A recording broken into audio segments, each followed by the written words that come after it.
What's up, everybody? Welcome to a Locked On NFL Insider Report. I'm Daniela Bruce alongside our NFL Insider, former Super Bowl champion Isaiah Stanback. Isaiah, great to see you. Thank you so much for joining us today.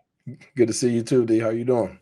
I'm good. I'm excited for today's conversation. Ever since Tom Brady decided not to re-sign with the Patriots, it's been the Brady Belichick matchup, and it's so much fun to talk about. And we're going to do it again today. And we're going to start with the Buccaneers because things are not looking good for them as we round out the regular season. They have a lot of injuries to their lineup. Leonard Fournette, Levante David, Mike Evans, Chris Godwin, Antonio Brown, and I think I just named every star besides Tom Brady and Rob Gronkowski on their list. So when you look ahead to Tampa's future, what has to be done? What do they have to do to find success in these last three games?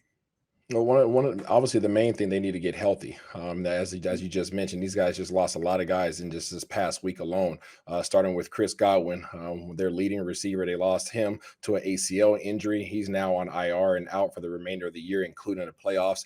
He was their leading guy with 98 receptions. He was third in the NFL in receptions. He had 1,100 yards, 5 touchdowns. So they are definitely going to miss his productivity. They lost their starting running back and Leonard Fournette to a hamstring injury, as well as Mike Evans to a hamstring. Both of those guys seemingly are going to be on a week-to-week basis, most likely up to about 4 weeks or so. So again, pushing those guys to the playoffs as well. Levante David, obviously their young linebacker, they lost him to a foot sprain.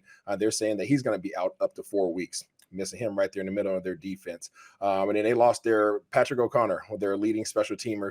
He's now placed on IR as well with a knee injury.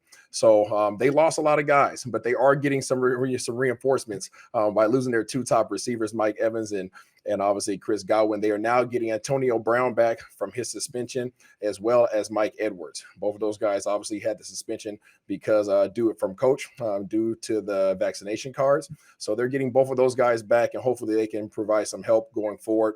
And they also signed Le'Veon Bell, who are now back of Ronald Jones at the running back position until Leonard Fournette is able to get back and healthy. So all in all, a lot of moving parts for these guys right now. Main thing is getting healthy and trying to find a way to push through the remainder of their season. Isaiah, do you like the move to sign Le'Veon Bell? Do you think he's going to fit well in this offense?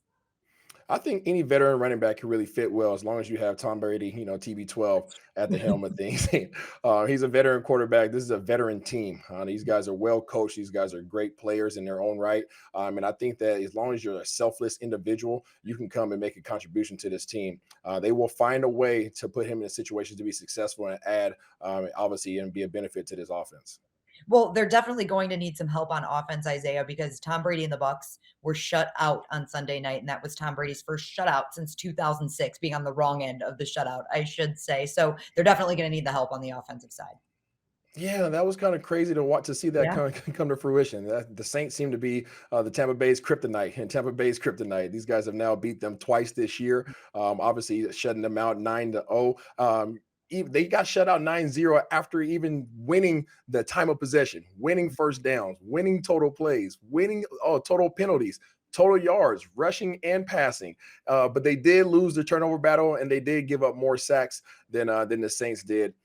In the 4 losses that Tampa Bay has had this year, Tom Brady has had a total of 7 touchdowns and 5 interceptions. So maybe teams are starting to figure out a little bit something that we don't know about.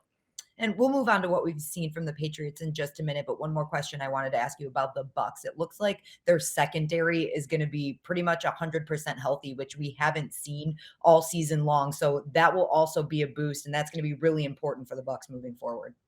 Yeah, absolutely. And obviously, Winfield Jordan Jr., you got Richard Sherman. Both of those guys are going to be coming back and playing strong for these guys. This defense is going to need to step up and become the safety blanket until this offense gets their feet underneath them. And like I said earlier, the conversation is going to be about Brady and Belichick right now, Isaiah. Who do you think has the edge in making it all the way to the Super Bowl? As great of a job as Bill Belichick has done this year, obviously he should be up for Coach of the Year for what he's done with this roster coming off of last year.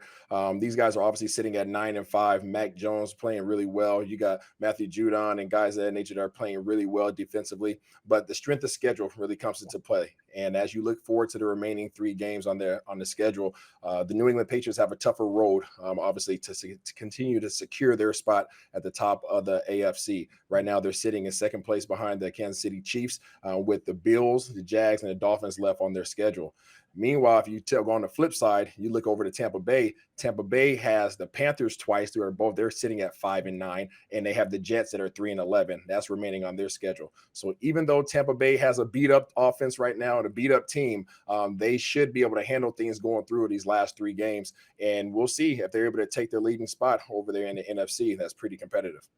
Yeah, an interesting matchup between the Patriots and Bills this weekend. That'll be a big one for the division. One last question before we wrap this up, Isaiah. Just give me your key for each of these teams. If they do want to make it to the Super Bowl, what do they have to do? Start with Tampa Bay.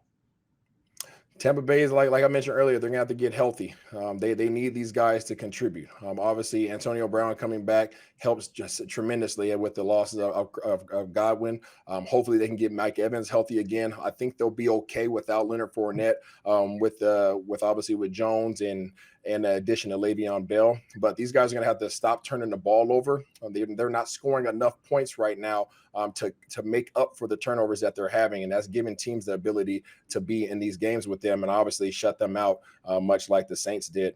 And as you turn to the Patriots, they have to continue to build on this confidence in Mac Jones and continue this running game. They're doing a heck of a job with the ground game right now, and it's really alleviating a lot of the pressure that would be on a rookie quarterback. It's going to be an exciting weekend of NFL football as we approach the end of the regular season. Isaiah, thank you so much for joining us, and happy holidays. I hope you get to take some time off and enjoy it with the family. Thank you. You as well. And anybody who wants to keep up with the NFL, make sure you tune in to Locked On Now NFL or your favorite team's local Locked On podcast.